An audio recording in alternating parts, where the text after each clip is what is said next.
오늘 아침에 우리에게 주시는 하나님 말씀은 신약성경 사도행전 16장 25절부터 34절까지 말씀입니다. 신약성경 216페이지에 있는 말씀 25절부터 제가 봉독해 드리겠습니다. 한밤중에 바울과 실라가 기도하고 하나님을 찬송하며 죄수들이 듣더라. 이에 갑자기 큰 지진이 나서 옥터가 움직이고 문이 곧 다 열리며 모든 사람의 매인 것이 다 벗어진지라. 간수가 자다가 깨어 옥문들이 열린 것을 보고 죄수들이 도망한 줄 생각하고 칼을 빼어 자결하려 하거늘 바울이 크게 소리질러 이르되 내 몸을 상하지 말라.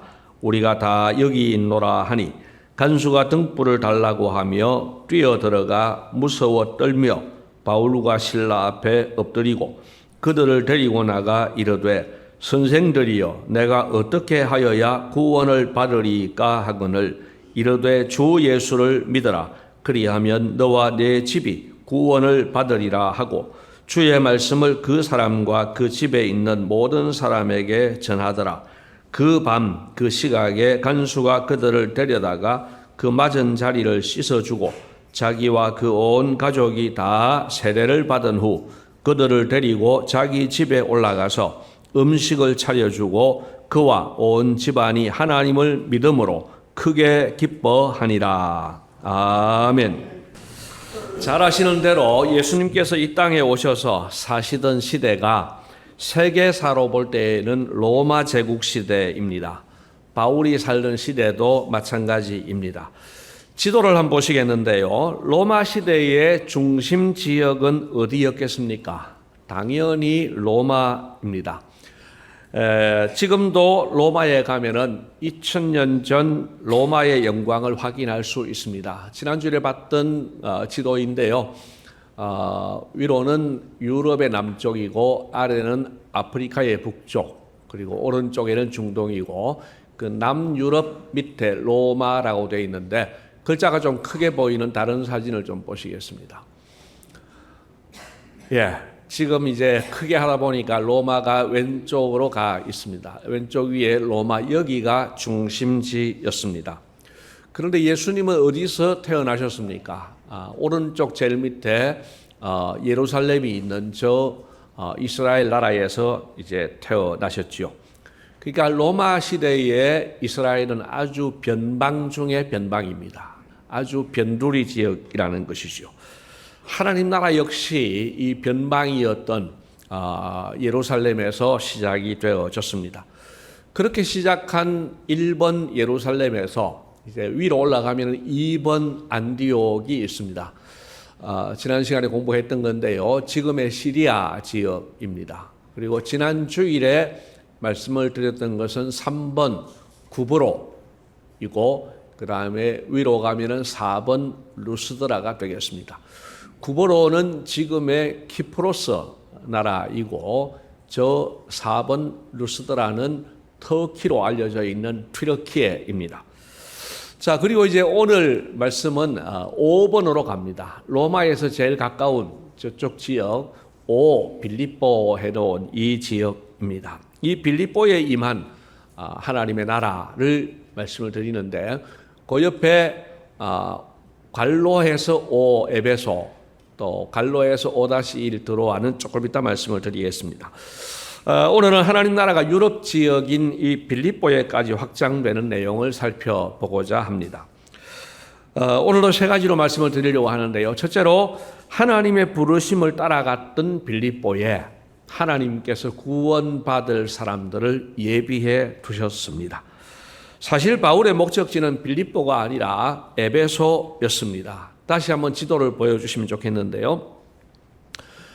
괄호로 표시한 지역인데 왜 괄호로 표시했느냐 하면은 바울이 여기를 가고 싶었던 거예요. 바울의 목적지, 바울의 계획으로는 에베소였습니다. 그런데 하나님이 허락을 안 하시는 거예요.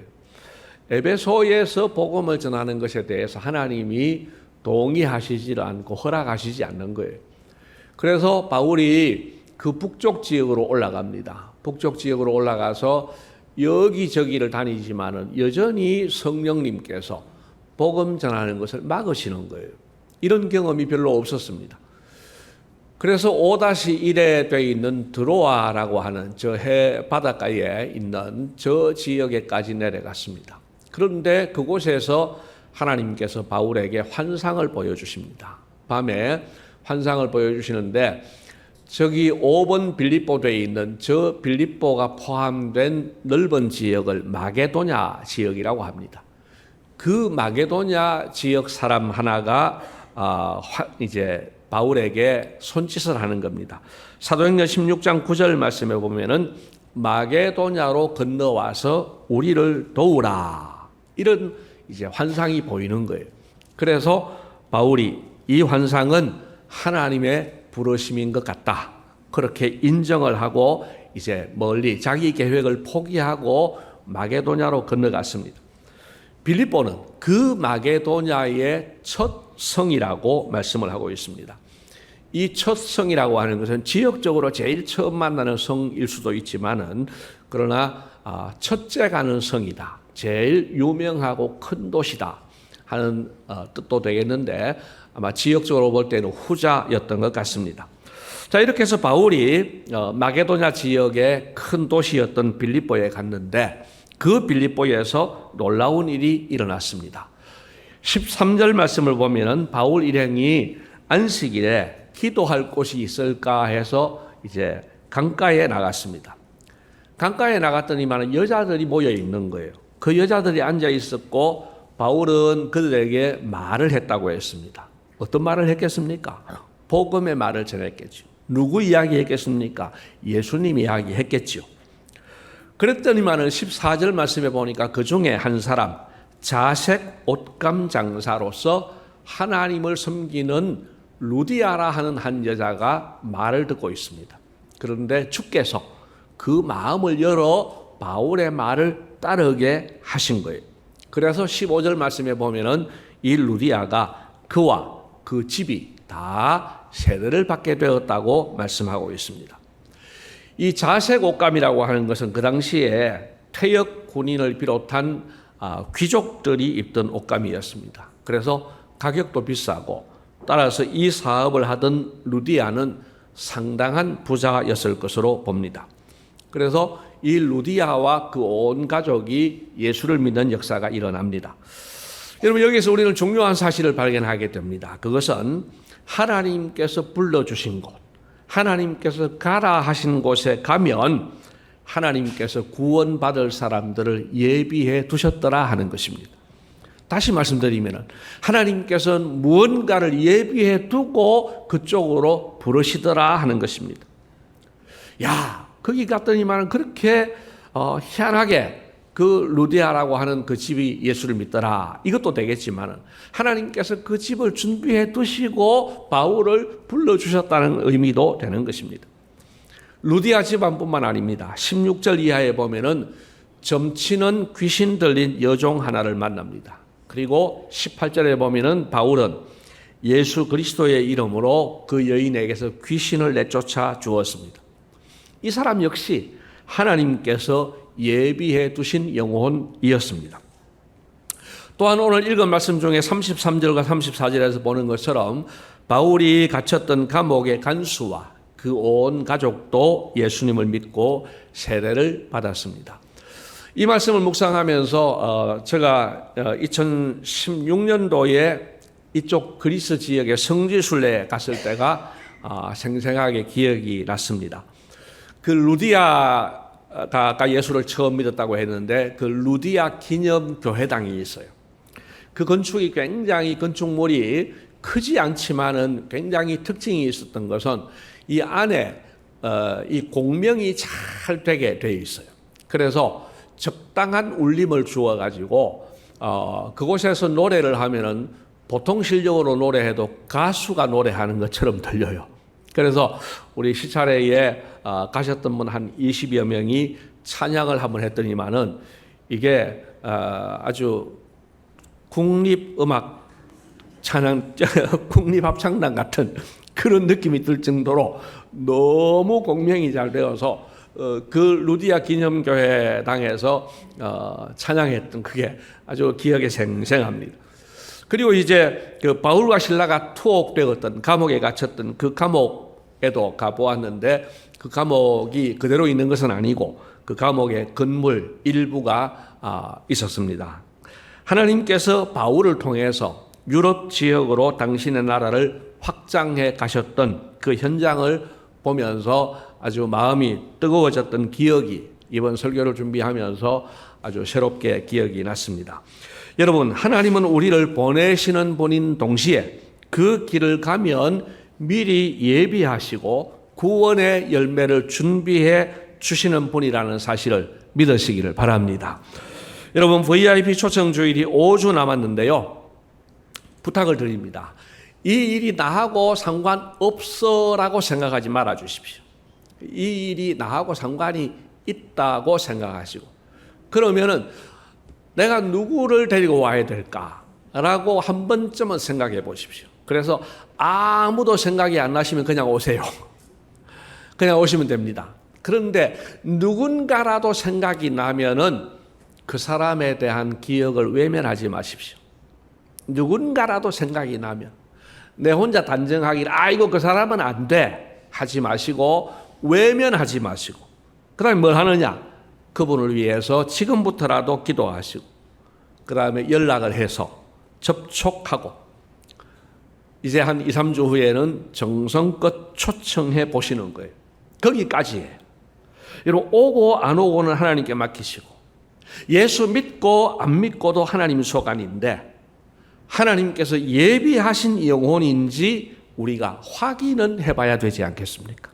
그래서 오늘 우리가 너무 부담 가지지 말고 그러나 이 정도 관심은 가지고 기도하고 접촉해서 초청해보는 여기까지는 우리 모두가 하면 좋겠습니다. 여러분, 하나님 말씀을 따라가면은 하나님께서 미리 예비해 두신 열매가 있는 줄을 꼭 믿으시기를 바랍니다. 두 번째로는 좋은 일을 했는데 돌아온 것은 고난이었지만 바울과 실라는 하나님을 찬송했습니다. 좀 전에 바울이 귀신 쫓아낸 사건을 말씀드렸습니다. 여러분, 귀신을 쫓아낸 일은 잘한 일입니까? 못한 일입니까? 잘한 일입니다. 잘한 일입니다. 그런데 문제가 생겼습니다. 19절 말씀을 보십시오. 여종의 주인들은 자기 수익의 소망이 끊어진 것을 보고 그랬습니다. 이게 뭔 이야기냐 하면 귀신 들린 여종이 그동안에 점을 쳐왔고 점을 치러 가는 사람은 복채를 준비해서 가요. 근데 그 복채를 주인이 가로채서 돈벌이를 했던 겁니다. 그런데 그 여종에게서 귀신이 나가고 나니까 이제는 더 이상 돈벌이를 할 수 없게 된 것입니다. 여러분, 이 주인들의 가치관은 분명했습니다. 한 사람이 귀신으로부터 노임을 받아 자유를 누리게 된 것, 이건 중요하게 생각 안 하는 거예요. 중요한 거는 뭐냐? 자기들의 수입이 사라지게 된 것. 이것이 제일 중요한 문제였던 겁니다. 그들의 생각은 그랬습니다. 이게 가치관입니다. 그래서 화가 난 이 사람들이 어떻게 했습니까? 바울과 실라를 고발했습니다. 죄명은 교묘하게 포장을 했습니다. 20절 말씀에 보니까 이렇게 이야기합니다. 이 사람들이 유대인들인데 우리 성을 심히 요란하게 하여, 요란하게 한 적이 없어요. 다만 귀신이 나가고 나니까 온 사람들이 신기하게 생각하는 건 있어도 요란하게 한 일은 없죠. 그리고 21절 말씀을 보면은 또 한 걸음 더 나갑니다. 로마 사람인 우리가 받지도 못하고 행하지도 못할 풍속을 전한다. 이렇게 이야기하면서 사람들을 선동합니다. 여러분, 군중들은 선동에 잘 넘어가요. 그래서 22절에 보니까 선동을 받은 이 사람들이 무리가 일제히 일어나 고발했습니다. 이게 타지에서 온 사람들을 이 지역 사람들이 막 고발을 하니까 이 관직에 있는 사람들이 이 사람들을 죄수 취급을 합니다. 그래서 옷을 찢어 벗기고 매로 치라 명령을 하였고 23절에 보니까 많이 친 후에 옥에 가두고 간수에게 명하여 든든히 지키라고 하니, 그래서 24절에 보면은 이 바울 일행이 완전히 감옥에서 어려움을 당하고 있습니다. 참 억울한 일입니다. 여러분이 지금까지 경험했던 억울한 일을 한번 생각해 보십시오. 기분 나쁜 일이지만 여러분 그 억울한 일하고 오늘 바울과 실라가 당한 억울함과 한번 비교를 해 보십시오. 여러분 우리가 바울보다 더 억울한 일을 경험했을까요? 여러분 바울과 실라는 지금 아주 억울한 일, 잘못한 일 없는데 매 맞고 감옥에 갇혀 있는 이런 상황이 되어졌습니다. 그런데 그 억울한 상황 속에서 25절을 보면 놀라운 일이 있습니다. 여러분 25절은 잘 아는 말씀인데요. 같이 한번 읽도록 하겠습니다. 한밤중에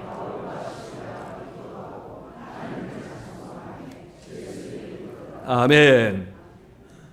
사실 바울과 실라는 하나님께 원망할 수 있습니다. 왜냐하면 그 귀신 들린 여인의 그 주인들은 나쁜 사람이라서 그렇다 치고 또 무리들과 상관들은 몰라서 그렇다 치더라도 모든 것을 아시는 하나님은 뭐 하고 계십니까? 아니 하나님은 지금 모든 것 다 알고 계시잖아요. 그리고 이 일이 하나님 위해서 하는 일이잖아요. 근데 왜 하나님 가만히 계세요? 하고 섭섭할 수 있고 원망할 수 있습니다. 그런데 놀랍게도 바울과 실라는 기도하고 하나님을 찬송했습니다. 여러분 이것은 바울과 실라의 훌륭함도 있겠지만 사실은 하나님께서 하나님의 백성들에게 주시는 은혜요 복이라는 사실을 알아야 됩니다. 동시에 하나님 나라 일꾼들이 누릴 수 있는 특권입니다. 여러분 예를 한번 들어봅시다. 여러분 가정의 살림을 한번 생각해 보십시오. 수입이 아무리 많아도 살림이 안 돌아갈 수 있습니다. 왜죠? 지출이 수입보다 훨씬 더 많으면. 수입이 아무리 많아도 그 수입보다 지출이 많으면요, 그 집 살림은 안 돼요. 반대로 지출이 많아도 지출보다도 수입이 더 많으면 그 집 살림은 돼요. 때로는 집에 아무것도 가진 것이 없어가지고 힘들 때에는요, 10,000원 한 장 나가는 것도 어려울 때가 있습니다. 왜냐하면 수입이 너무 적기 때문에 그렇습니다. 여러분 감정도 그렇습니다. 여러분 감정도 지출이 있어요. 억울한 일 당하고 화나는 일, 짜증나는 일, 이런 부정적인 감정들을 다 지출에 해당되는 감정이죠.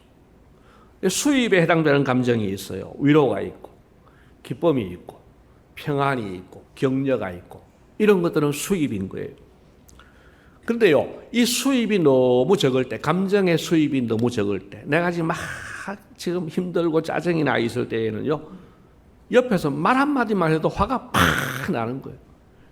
내 감정의 수입이 별로 없으니까 이게 감당이 안 되는 거예요. 작은 지출에도 이게 팍 열을 받고 이렇게 되는 거예요. 반면에 지출이 많아도 수입이 더 많으면 기쁘고 행복한 거예요. 여러분 바울과 실라가 이 경우입니다. 지금 감정의 지출이 너무 많은 도저히 기뻐할 수 없는 상황인데 하나님께서 이 상황보다도 훨씬 더 큰 위로를 주시고 격려를 주시고 안아주시니까 이런 상황 속에서도 기뻐하고 기도하고 찬송할 수 있더라 하는 말씀입니다. 여러분 우리도 하나님께서 지출의 감정보다도 더 큰 기쁨과 평안을 주시는 줄을 믿으시기를 바랍니다. 우리 예수 믿는 사람의 특권이 뭐냐? 화날 일이 없느냐? 억울한 일이 없느냐? 그런 게 아니에요. 억울한 일도 많고 화날 일도 많고 짜증낼 일도 많고 절망할 일도 많고 마이너스 감정될 일들이 많아요. 예수 믿지 않는 사람들보다 더 많을 수 있어요. 그런데 하나님께서 그것을 감당하고도 남을 만큼의 풍성한 은혜를 주시는 줄로 믿습니다. 그래서 감당할 수 있고 그래서 기뻐하고 감사할 수 있더라 하는 것입니다. 여러분 우리가 살아가는 동안에 지출의 감정이 많다 하더라도 그것보다 더 많은 수입의 감정이 더 많아서 늘 기쁨과 감사 속에 살아가는 우리 모두가 되시기를 주님의 이름으로 축복합니다. 마지막 세 번째입니다. 자결하려고 했던 간수는 예수님을 믿게 되었고 빌립보에도 하나님 나라가 임했습니다. 방금 보신 25절에서 바울과 실라가 기도하고 하나님을 찬송했지요. 그거 역시 하나님께서 역사하신 일입니다. 그런데 26절에서는 하나님께서 이제 밖으로 드러나는 일을 하시기 시작합니다. 26절에 무슨 일이 일어납니까? 갑자기 큰 지진이 납니다. 지진이 나니까 옥터가 움직이지요. 문이 다 열립니다. 그리고 모든 사람의 매인 것이 다 벗어졌습니다. 그리고 27절에 보니까 간수가 자다가 깼어요. 이 보초병은 밤에 잠을 한 번씩 자는 게 특징인 것 같아요. 이 간수가 지금 잠자다가 일어나서 보니까 지금 감옥문이 다 열려 있어요. 큰일 났다 싶습니다. 당연히 죄수들은 다 도망갔을 거라고. 그러면 나는 내일 날이 밝으면은 나는 처형당할 수밖에 없다. 이것이 그 당시에 삼엄한 그런 룰이었다는 것이죠. 그래서 죄수들이 다 도망갔을 줄 알고, 그렇다고 하면은 차라리 내가 내일 처형당하는 것보다 자결하는 것이 낫겠다. 그리고 자결하려고 합니다. 그런데 28절에 놀랍게도 바울이 외칩니다. 우리가 다 여기 있노라. 우리 도망 안 갔다 그럽니다. 그런데 더 놀라운 일이 일어납니다. 29절을 보십시오. 간수가 등불을 들고 들어가서는 그 다음 행동이 문제예요. 어떻게 합니까? 무서워 떨며 바울과 실라 앞에 엎드리고 그랬습니다. 여러분 상식적으로 한번 생각해 보십시오. 이 간수가 죄수가 있다 하는 말을 들었으면 가서 뭐 해야 될 것 같아요? 진짜 다 있는가 숫자 해야 되지 않겠어요? 10명의 죄수가 있었는데 10명이 다 있는가? 아니면 몇 명 도망갔는가? 이게 정상적인 일이잖아요. 정상적인 반응이잖아요. 그런데 이 간수가 무서워 떨면서 바울과 실라 앞에 엎드립니다.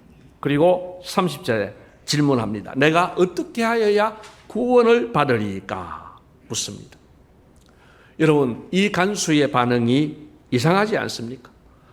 왜 무서워하고 왜 떨며 왜 무릎을 꿇습니까? 그리고 왜 이 사람들에게 구원의 길을 묻습니까? 여러분, 성경에는 그런 설명이 없습니다. 그래서 여러분들이 유추해 보시기를 바랍니다. 여러분들이 유추하는데 도움이 될 만한 말씀을 좀 드립니다. 여러분, 바울과 실라가 찬송했을 때에 온 그 감옥에 있는 사람들이 들었습니다. 자, 간수의 입장에서 그 소리를 들으면서 무슨 느낌이 들었을까요? 실컷 매 맞고 감옥에 들어온 사람이 노래하고 있어요. 지금 미치광이 아니야? 이런 생각이 일단은 들겠죠. 그리고 가만히 보니까 이 사람들은 미치광이는 아니에요.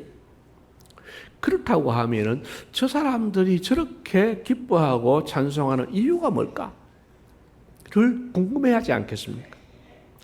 그러던 중에 자기가 깜빡 조는 사이에 지진이 일어나고 막 옥문이 열렸습니다. 그런데 옥문이 열렸는데도 도망을 가지 않고 있습니다. 그러면서 이 간수는 결론을 내립니다. 아, 이분들은 보통 사람들이 아니구나. 어떤 점에서 보통 사람이 아니냐? 이분들이라면 내 인생의 근본 문제를 해결해 주는 구원의 길도 알겠구나. 여러분, 이게 자연스러운 생각은 아니에요. 그런데 이런 생각이 들게 한 것이 바로 성령님께서 하시는 일입니다. 지진이 일어나는 건 신기하지만 지진이 일어난 그 가운데서 도망 안 갔다고 해서 이분들 앞에 무서워 떨면서 간수가 무릎을 꿇고 어떻게 하여야 구원을 얻으리까를 질문하는 것. 성령님께서 그 마음속에 역사하신 거예요. 자, 그랬더니 바울이 뭐라고 해법을 줍니까? 31절 잘 아시는 말씀 같이 읽습니다. 이르되 주 예수를 믿어라. 그리하면 너와 내 집이 구원을 받으리라 하고. 아멘. 이 말씀을 듣는데 이미 성령께서 그 마음에 작동하셨기 때문에 이 말씀이 믿어지는 거죠. 32절에 보니까 바울이 또 주의 말씀을 그 사람과 그 집에 있는 모든 사람에게 전했는데 성령께서 그 마음을 열어주셔서 믿게 되지요. 33절에 간수가 매맞은 자리를 씻어주고 자기와 온 가족이 다 세례를 받았습니다. 그리고 34절에 자기 집으로 데리고 가서 음식을 차려주고 그와 온 집안이 하나님을 믿음으로 크게 기뻐하는 놀라운 역사가 일어났습니다. 여러분 여기 본문에 보면은 그들을 데리고 자기 집에 올라가서 이렇게 되어 있어요. 올라가서. 이게 중요한 것은 아닌데요. 이 올라간다는 게 뭔 뜻일까? 지난번에 성지순례 가보니까 이 감옥이 지하 감옥이에요. 그리고 간수의 집은 지상에 있는 거예요. 물론 터만 남아있고 이제 돌들만 남아있습니다만은 그래도 거기는 지하가 보이고 또 지상에도 이런 돌들이 있었습니다. 결국은 감옥 지하에서 이제 지상에 있는 자기 집으로 데리고 올라간 것으로 이해가 되어졌습니다. 자, 어쨌든 여러분 보십시오. 중요한 부분은 이겁니다. 간수와 식구들을 한번 생각해 보십시오. 이들은 그 당시에 관직에 있던 사람들로서 남이 부러워할 만한 그런 삶을 살고 있었지만 중요한 순간에 나온 질문이 뭡니까? 내가 어떻게 하여야 구원을 얻으리까? 여러분 이것이 모든 인생이 처한 현 주소라는 점을 알아야 됩니다. 구원이 필요한 사람들이라는 거예요. 그리고 또 다른 진실 하나는 하나님께서 택하신 사람만이 이 질문의 해답을 예수님에게서 찾는다는 것입니다. 여러분 아무나 이러는 것 아니에요. 하나님께서 택하신 사람, 하나님께 택함 받은 사람은 주 예수를 믿는 것이 나와 내 집이 사는 길이라는 사실을 믿게 되더라 하는 것입니다. 여러분 우리가 바로 하나님께서 택하셔서 그렇게 믿음을 선물로 주신 그런 특별한 사람이라는 사실을 믿으시기를 바랍니다. 그래서 우리는 정말 무엇과도 바꿀 수 없는 큰 복을 받은 사람들입니다. 이제 말씀을 맺겠습니다. 오늘 이 큰 사건을 간략하게 설명드렸습니다. 자, 이렇게 함으로써 변방 지역 예루살렘에서 시작된 하나님 나라가 유럽 지역의 빌립보에까지 확장되어졌습니다. 여러분, 하나님 나라는 힘이 있고 능력이 있습니다. 사실은 강력합니다. 예수님께서 가루 서말이 있는데 그것을 다 부풀게 하는 누룩에 비유를 했어요. 요즘으로 말하면 밀가루를 부풀게 하는 이스트 이런 거죠. 여러분 가루가 훨씬 더 많아요. 그 이스트는 조금입니다. 보기에는 아무것도 없어 보이고 힘도 능력도 가진 것도 없어 보입니다. 권력이 밟으면 짓밟히고 또 여론이 짓밟으면 밟히는 그런 존재처럼 보입니다. 그러나 사실은 그렇지 않습니다. 여러분 로마 제국의 그 강력한 핍박 가운데서도 하나님 나라는 승리했고 확장되어 갔습니다.